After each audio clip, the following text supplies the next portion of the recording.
UFOs have been a mystery for hundreds, maybe even thousands of years. They have been depicted in cave and rock carvings from as far back as 50,000 years ago on Aboriginal rock carvings. Skeptics have written them off as mass hysteria or weather anomalies, mistaken for something else. Hi, I'm Sean Stone. This film is about factual evidence filmed by NASA as early as the 1950s during supersonic test flights of the X-15 and throughout the Apollo and Shuttle missions, and currently through filmings made by the International Space Station. July 17, 1962. Edwards Air Force Base, California. Major Robert White, test pilot for the United States Air Force, strapped into the X-15. Attached to a specifically designed wing pylon, Major White and his X-15 were carried aloft by a modified MB-52 mothership. Taken to a launch altitude of 45,000 feet, the goal of this particular test flight was for Major White to take the X-15 higher than it had ever flown before. White rapidly accelerated to a top speed of Mach 4.8. After 81 seconds of powered flight, the XLR-99 engine exhausted its fuel supply and shut down, leaving the X-15 to coast to a new FIA absolute altitude record for pilot and aircraft of 317,450 feet, 59.6 miles, or 96 kilometers above the Earth.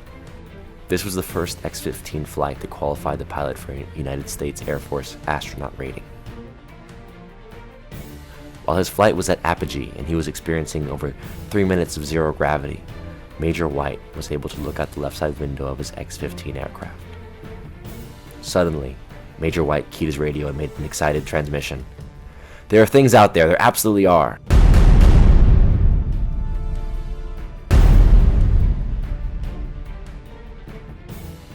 In the August 3, 1962 issue of Life magazine, Major White commented further about his UFO encounter while at the very edge of space.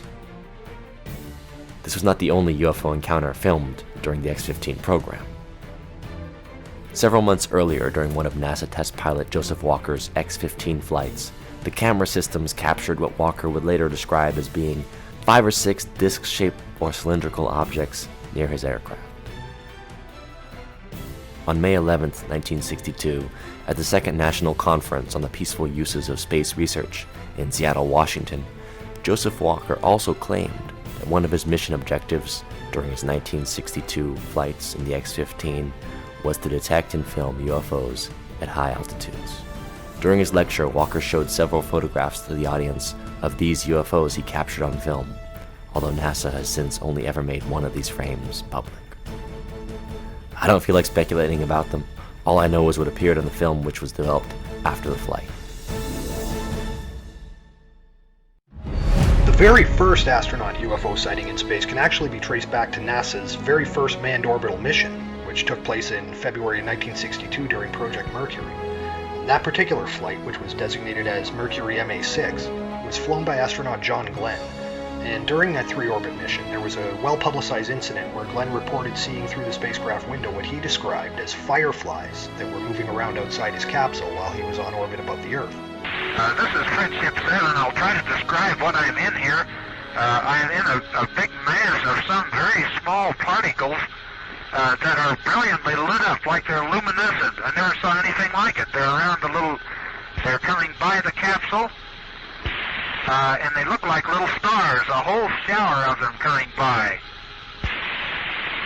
They swirl around the capsule and go in front of the window, and they're all brilliantly lighted.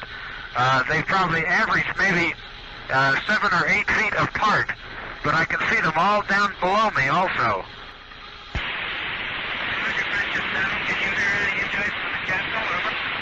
Negative.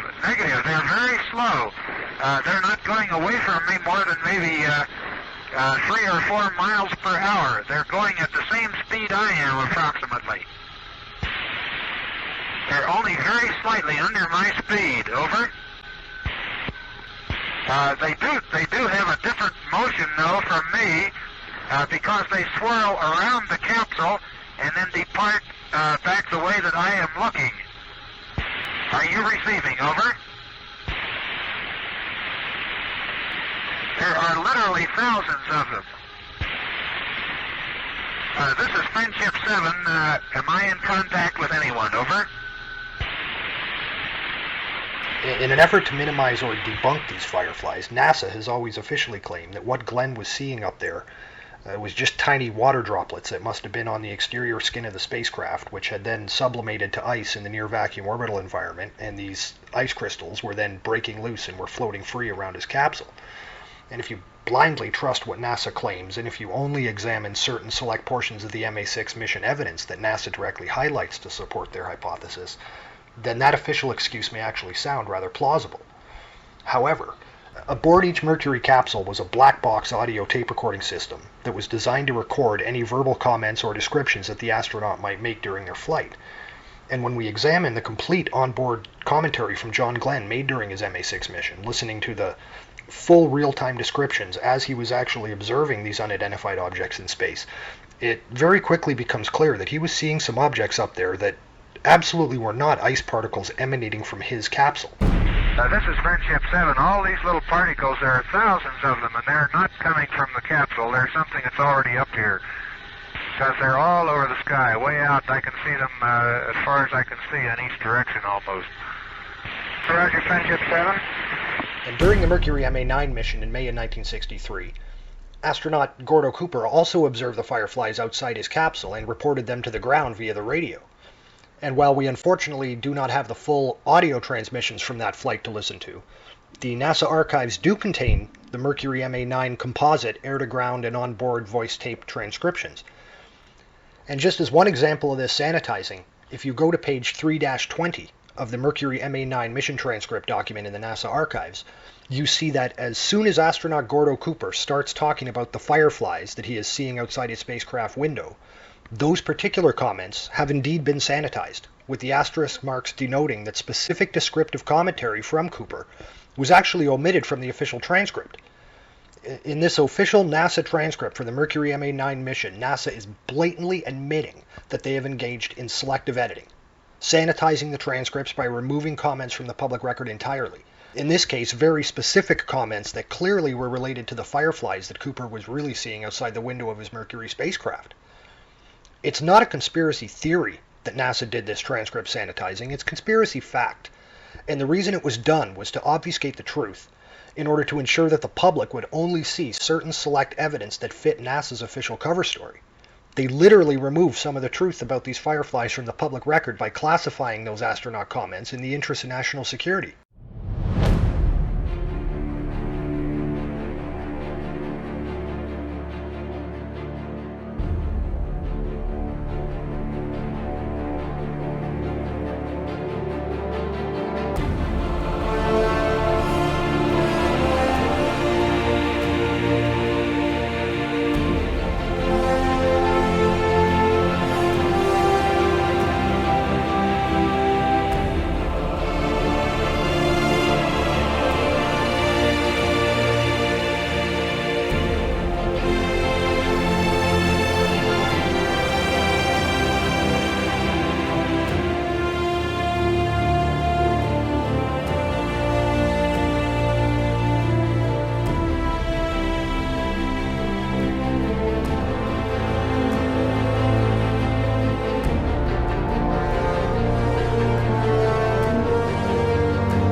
object which is in the same place all the time and appears to be tumbling.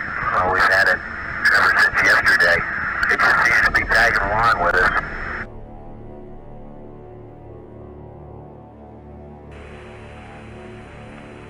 Well, let's see, we've had visitors again. Yeah. Probably worth mentioning. When it comes to unidentified objects that were filmed during the Apollo missions while the astronauts were in cislunar space or lunar orbit, nearly 400,000 kilometers away from the Earth, the skeptic argument that these things may just be man-made satellites that were already up there in lunar orbit loses credibility in a hurry, because we know from the official historical record that there were simply no known or declared American or Russian satellites orbiting the moon during any of the Apollo lunar missions that could possibly account for any of these objects caught on film. And NASA's official position is that the Apollo crews never saw and never were in a position to film any man-made satellites that were known to already be up there when they arrived in lunar orbit. Could these things be unmanned Russian probes sent to the moon, one of their unmanned lunar or Zond remote sensing platforms, for example? Again, no. The official historical record tells us what Russian equipment was up there and where it was throughout the duration of the Apollo program. During NASA's first manned lunar landing, Apollo 11 for example, we know the Soviets sent an unmanned lunar lander that was known as Luna 15 to the moon at the same time the Apollo 11 crew was up there. But we know from the orbital ephemeris data for Luna 15 and from NASA's own admission that the Apollo 11 crew were never in a position to see or film that or any other Soviet space probe in the vicinity of the moon. We know that the phenomenon of mass concentrations or mass-cons on the moon, and these mass-cons can dramatically interfere with the orbital stability of any man-made satellites that were put into lunar orbit. This mass-con effect means that any free drifting satellites in lunar orbit were found to suffer faster than expected orbital degradation. So, contrary to what many in the public may think, objects placed into low lunar orbit don't just stay in a stable orbit around the moon forever. Mass-con effects eventually can cause the orbit of those satellites to degrade until they just smack into the lunar surface and are destroyed. So you can look at the data for every single declared object ever injected into or released in lunar orbit by the USA or USSR prior to or during the Apollo program when these UFOs were being filmed. And the fact is, none of these anomalies filmed during the Apollo program can be ID'd as being known satellites that were already up there in lunar orbit. There simply was not a lot of man-made space junk in lunar orbit back during each of the Apollo missions. That argument seems to be a common skeptical assumption, but it's not supported by much official historical record evidence. These objects are UFOs. We don't know what these things are, where they came from, how they got there, where they're going, or what they're doing up there. These are true unidentified objects in the vicinity of the moon that were captured on film during Apollo.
When STS-48 hit the airwaves, hundreds of thousands of people suddenly realized there were unidentified flying objects being filmed by NASA on the shuttle cameras. NASA's James Oberg, among many other debunkers, started claiming that these objects were nothing more than ice crystals. For the most part of his life, Martin Stubbs was a producer, working with Dick Clark Productions in the late 1960s. He produced, directed, shot, and edited many television programs over the course of 25 years. Stubbs' work would lead him to Shaw Cable in Vancouver. This gave him the opportunity to run the cable station, where he would soon make UFO history. Martin Stubbs was once from an artistic walk of life, but that all changed when a NASA video made it to the public eye. Martin Stubbs saw this and asked the cable owner if he could take one of the transponders and dedicate it to the live feeds from NASA's own satellite. He was granted a dish, and Martin began downloading the transmissions NASA was blocking from the general public. Had it not been for Martin Stubbs, this incredible evidence of UFOs in outer space would never have surfaced, and NASA would have continued covering up what they are doing and what is there just above the Earth.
One of Stubbs' most compelling videos was the STS-75 footage of what was called the Tether incident.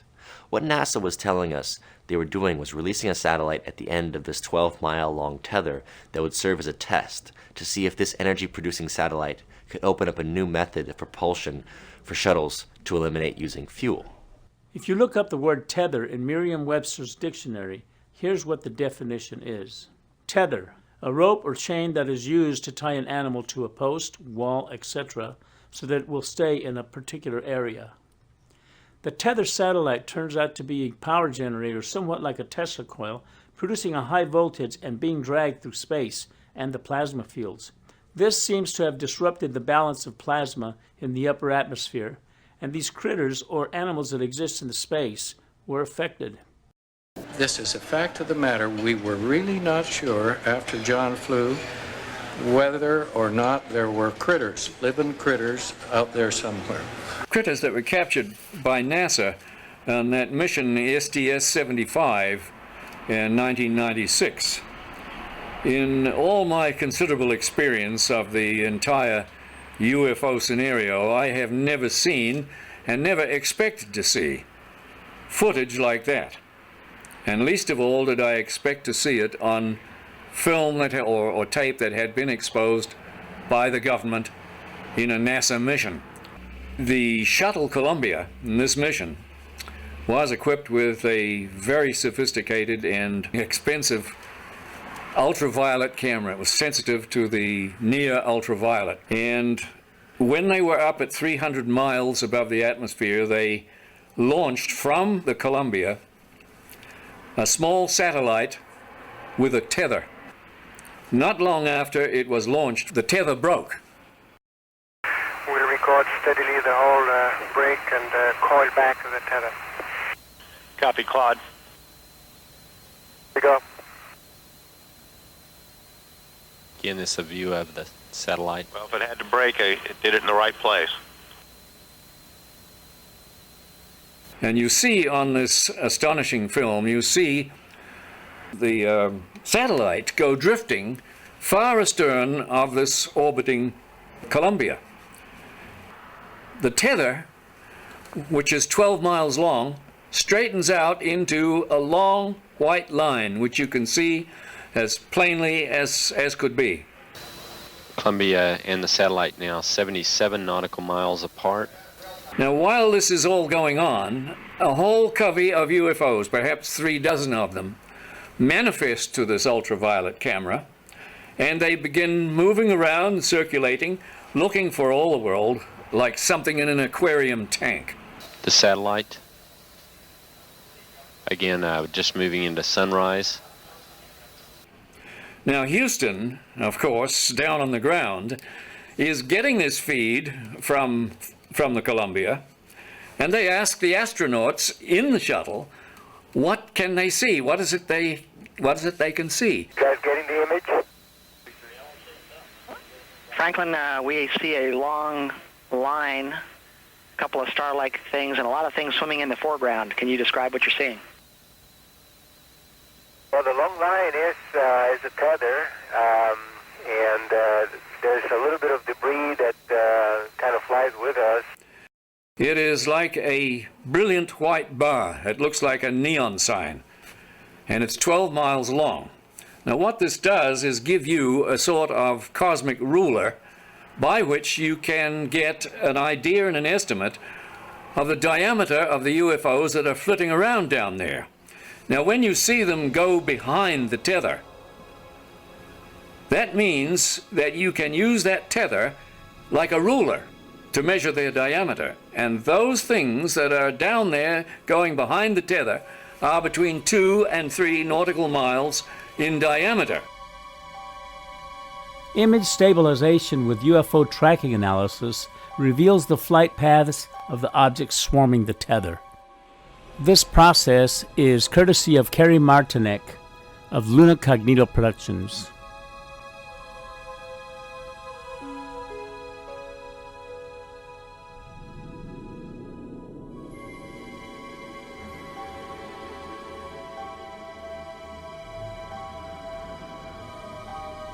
Applying object flight path and velocity tracking enables us to see the trajectories that these objects are traveling.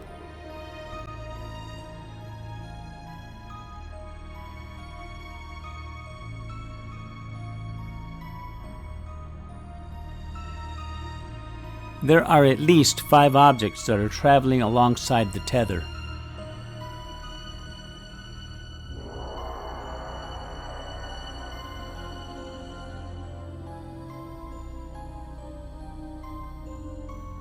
Many of these objects are traveling forward, coming to a complete stop, and then traveling back where they came from. The maneuvers that these objects are making take an enormous amount of energy.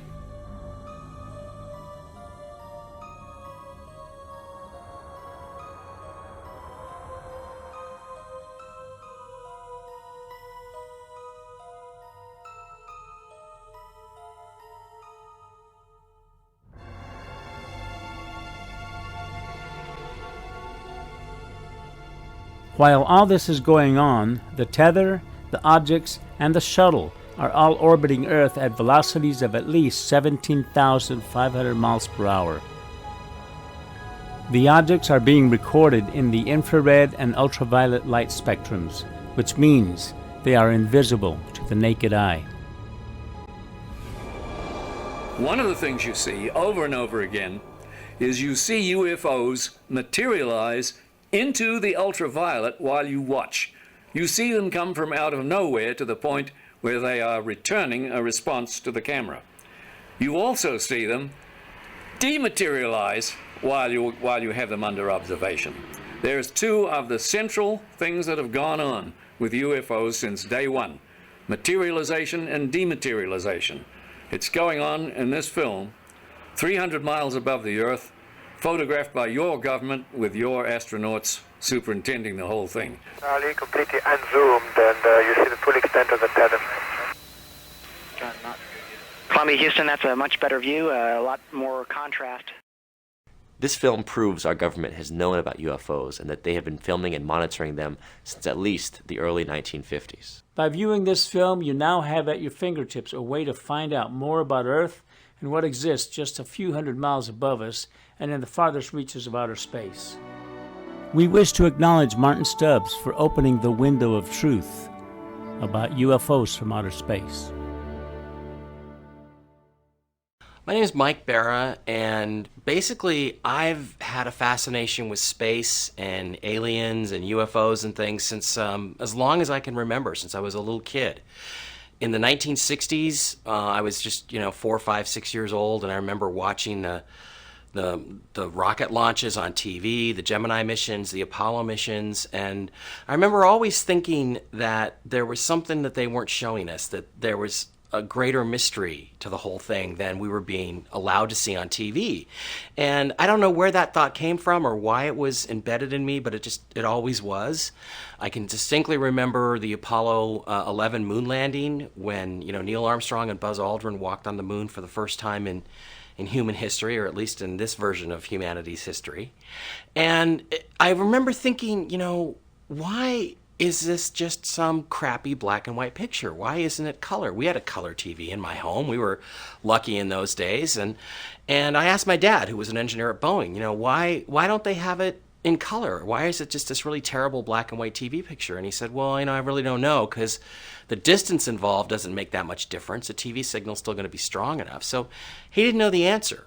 And that shocked me, because my dad always knew the answer to engineering and technical questions like that. And it really stirred my curiosity. And it got me thinking more and more that there was more to NASA and the space program and what was out there than we were being told. And it really reinforced that inherent belief that I feel like I was almost born with.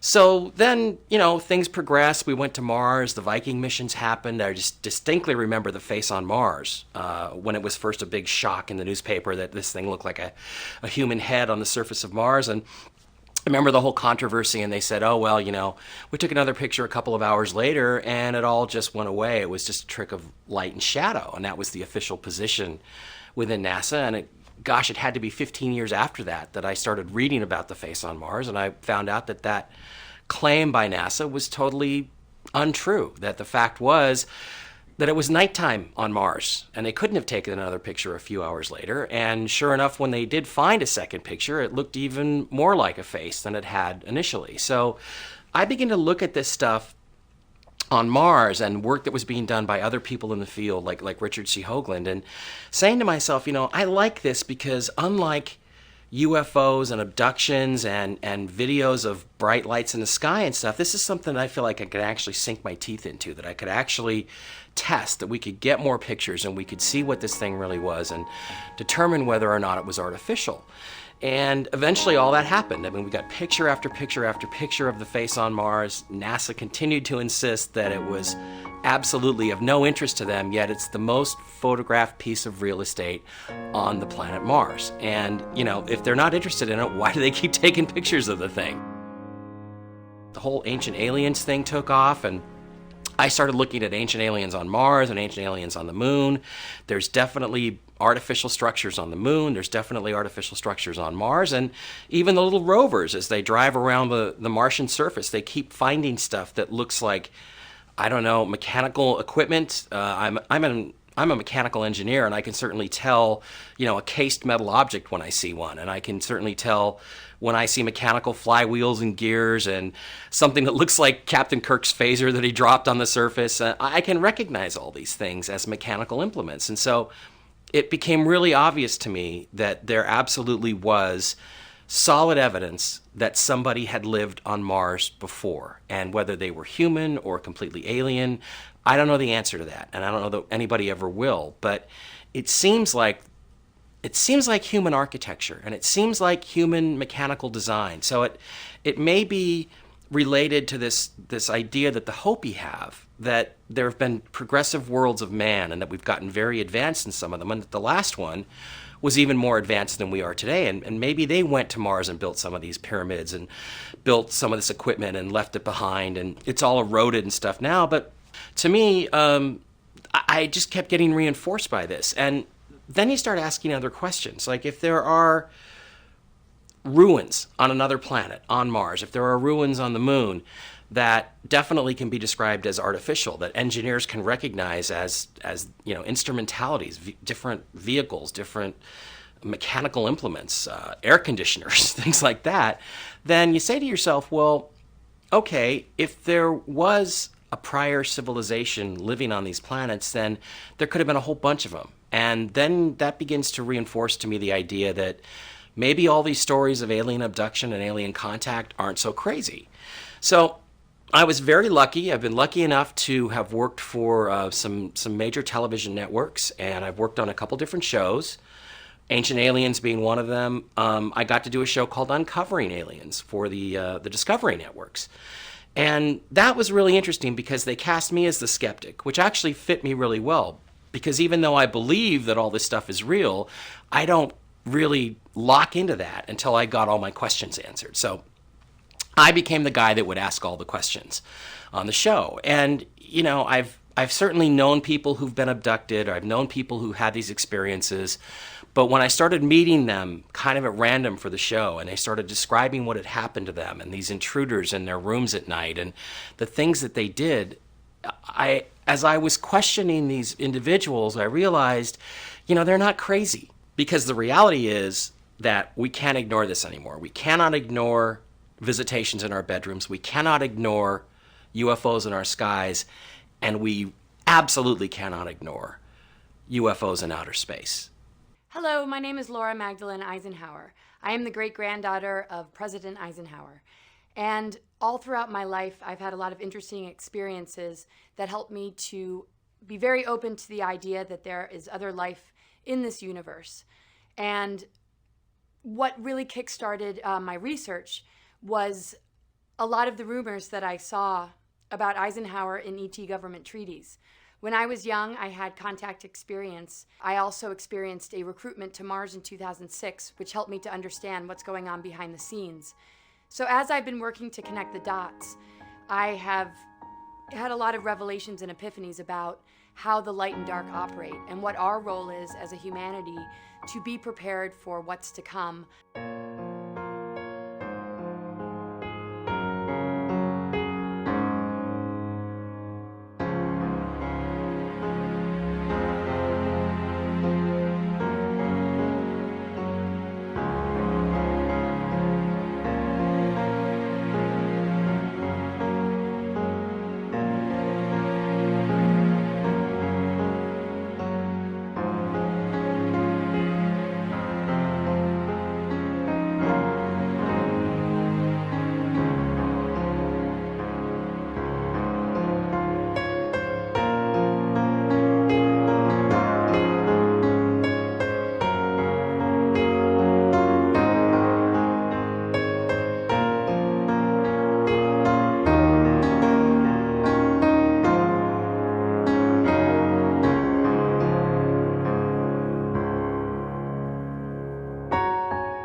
Putting these images to music do not do justice to what they contain. I urge everyone to go to marsmoonspace.com and check out the videos starring Neville Thompson, Martine Graney, Billy Carson, Rami Bar Ilan, Linda McClendon, Rory O'Brien, Brett Collins Shepard, and hosted by Thomas Mikey Jensen in order to get a full grasp of what's going on in these images. The important discoveries made by these researchers need to be seen and heard. I am fortunate to have found them for my film, and I thank them deeply for their work.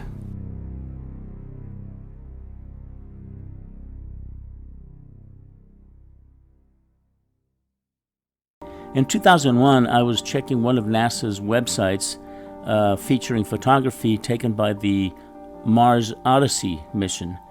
And in a few of the photos, I found a UFO that appeared in different locations on Mars. Different terrains this UFO appears.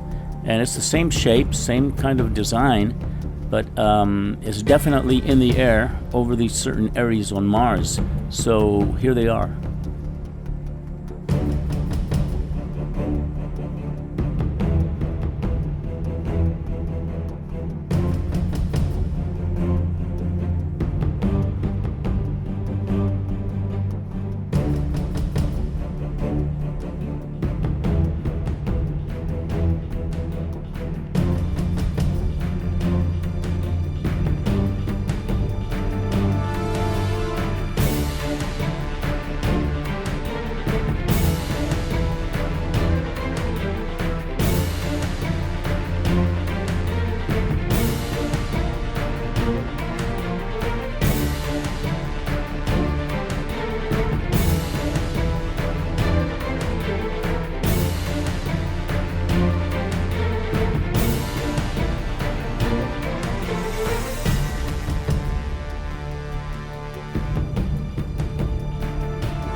Our sun is 93 million miles from Earth.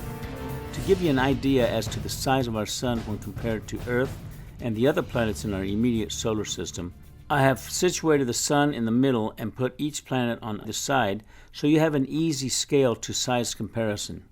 Starting with Mercury, Venus, Earth, Mars, and so on, Jupiter, being the largest of all planets, is still dwarfed by the sun's immense size.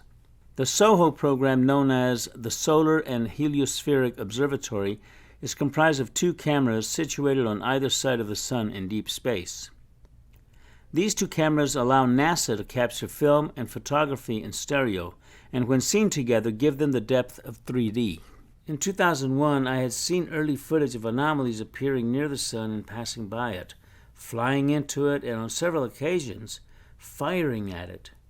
You could see what appeared to be laser beams shot into the sun, and the reaction of impact showed a tremendous amount of explosions.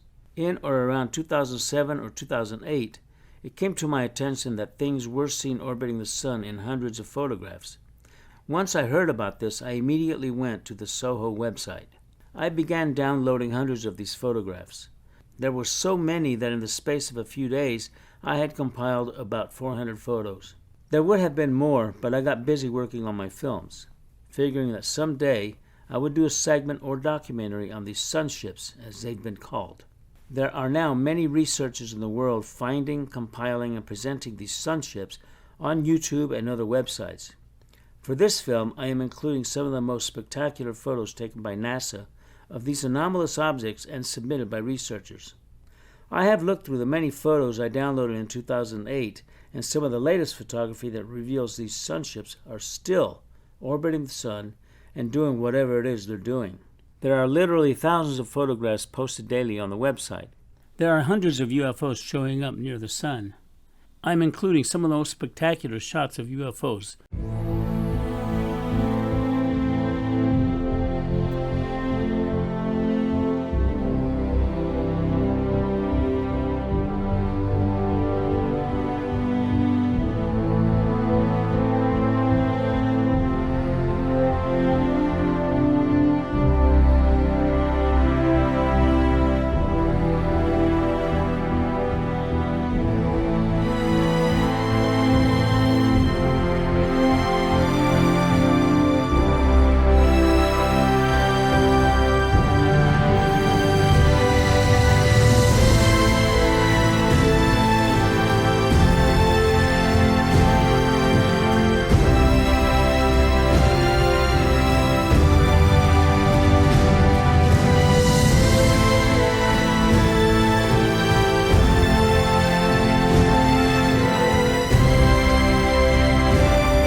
In 2012, I came across a video that interested me right away. It was called Giant Space Cables and was being presented by a YouTube channel called Universal Trek.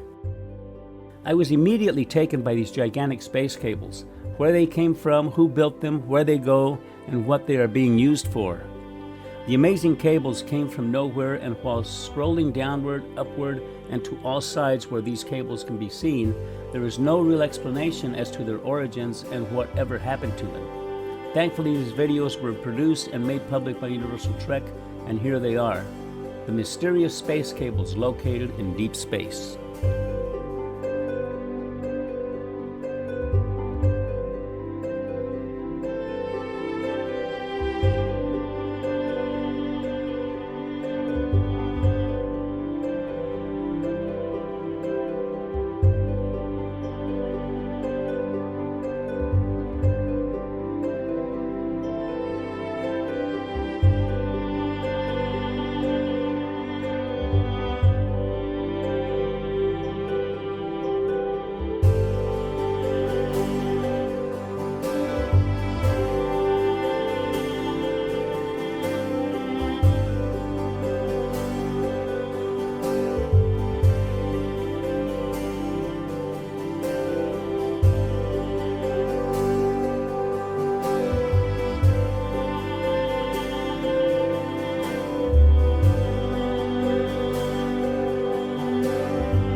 Looking at these space cables and the distances they go into deep space, they are perhaps millions of miles in length.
Looking at the space cables, I can only wonder, who made them?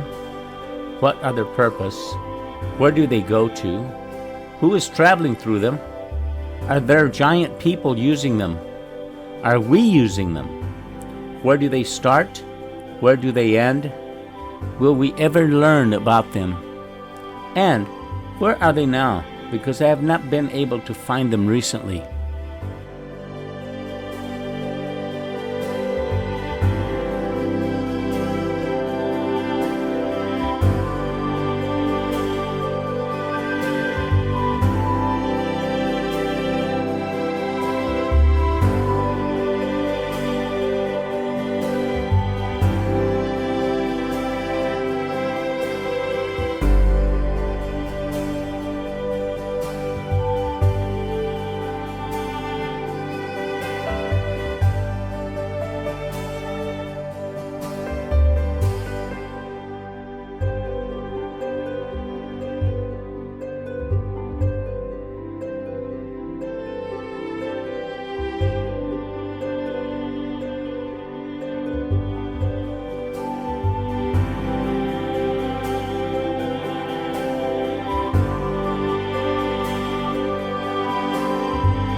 So there you have it, the gigantic space cables stretching out for millions of miles in deep space.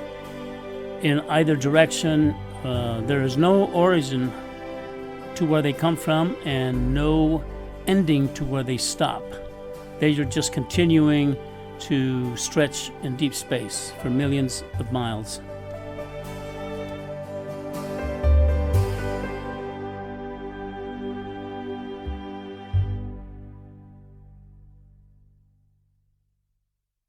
These videos are from 2012. I have written Universal Trek asking if they have newer information or images of these cables and have not heard back from them as of the making of this film.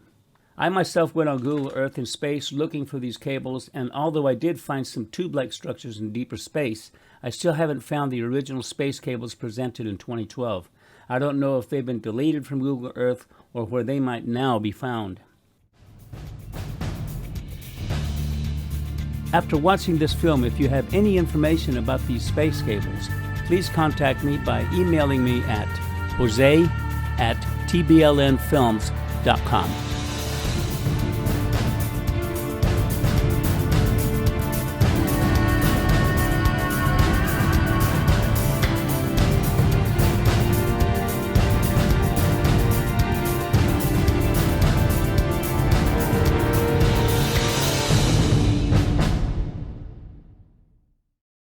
What you are about to see is the Sloan Digital Sky Survey, which is the most ambitious astronomical survey ever undertaken, a detailed sky map. It generates positions and basic characteristics of space objects. From the nearest, most impressive star located near Earth, we move to other things that are even farther away and larger than our own sun. These motherships, as some are being called, are so far away and so large that one person made a comment, there is one or more of these that are the size of the distance between Mars and Earth, if not larger. And these objects are coming our way. When you go to the sky map, you will get the main landing page. You have two main tools, the zoom tool and the search field. When you type in the coordinates such as 050630.72 and minus 881029.4, you will see a small square appear where this object is located on the sky map. Then you zoom in, and soon you will see the object that is located in these coordinates. The zoom tool, by the way, is backwards. Pull it downward in order to zoom in. Going up will make it zoom out. You can pause the film to be able to type these coordinates into the search field on the sky map. These results will deliver you some pretty amazing objects located in deep space. I will call out the coordinates in the next objects and show you the photos of what you're going to see. 1444 22.14 minus 83 2906.0. These are 4 objects. 164050.46 minus 82 34 21.9. This is a rod-shaped object.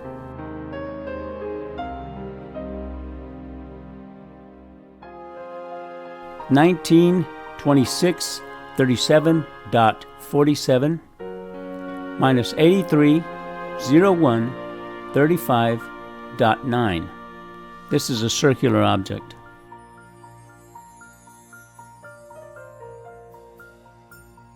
Twenty 17 54.94 minus 83 03 36.2.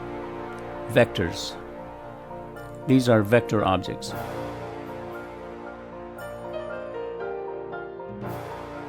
Zero 02 25 16.05 minus 84 12 29.5. This is a worm-shaped object.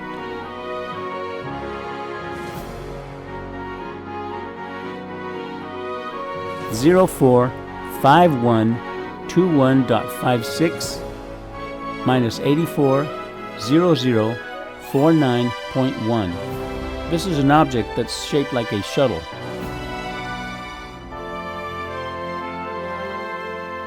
One 100920.91 minus 80 51 30.07. This is a bright disk.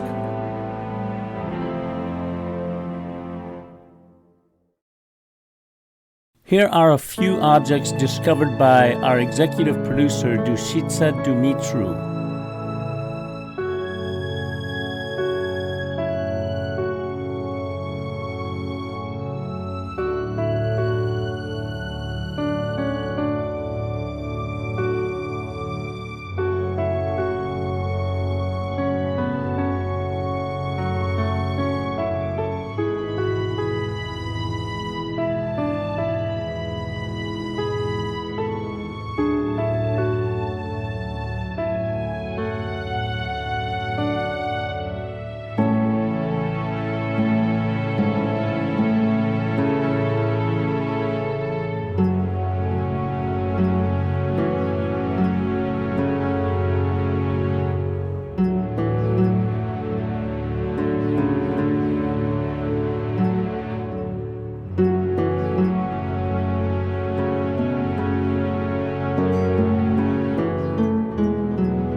Once you get used to it, you can start searching for new objects yourself.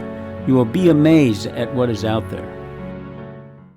I firmly believe that if the proof of extraterrestrial life was put forth today, the effect would not be nearly as catastrophic as they predicted it would be back in the 1950s. The world is a very different place today. This kind of comes into the, once you start lying, though, you kind of got to keep lying, and the lie gets deeper and deeper. And that's, in many ways, it seems that's what they've kind of dug themselves into. But in terms of benefiting mankind, we're talking about the covering up of hyper-advanced technology that could do away with fossil fuels, our dependence on fossil fuels. We're talking about technology that allows for much quicker transport through space than we've ever been told. We're talking about technology that could benefit mankind in ways that we really don't even know as the general public because of how deep this goes. Some of the individuals that I've talked to have discussed military technology being not 5 or 10 or 15 years ahead of what the public perceives state-of-the-art to be, but to being 100 years ahead, 200 years ahead, more than that. And if you believe that the United States of America did acquire alien technology and was reverse engineering it, and is reverse engineering it, if they're sitting on this stuff, why aren't we privy to it? The interest of national security argument, I don't know if that holds any water anymore. Maybe it did at the dawn of the Cold War. They could have got away with that argument, and they could justify that. Because I have had an overwhelming amount of new discoveries in Mars photographs by independent photo researchers, there are too many incredible discoveries that must be seen and compiled for everyone to enjoy. I am ending UFOs from Outer Space with this last segment. It should leave you with a lasting impression that there are things in space and on Mars. Thank you for tuning in to my film.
What do I think people are going to take away from this? I'm hoping it's going to open up some people's eyes to the fact that things are not as you've been told they were.